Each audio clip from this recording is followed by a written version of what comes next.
We have to find how many integers we have between -7 and 5. When we have word between, it means we have to include both ends of the range. Next, we have to know what it means, the word integers. Integers are numbers like -7, -6, -5, -4, 3, 2, -1, 0, 1, 2, and so on.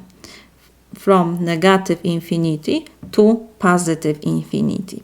To find out how many integers there are between -7 and 5, we can always write these numbers and then count them. But we have easier way, we have formula.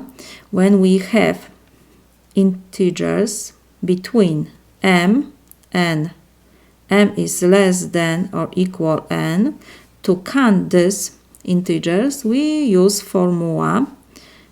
From the largest number, we subtract the smallest, and we have to add 1. Why we add 1? Because we have to include both ends. So in our case, m is equal -7, n is equal 5. So we have 5 minus, and m is equal -7, so we have to put this in parentheses, plus 1. So we have 5, negative and negative give us positive, plus 1. So this is equal 13. This is my solution.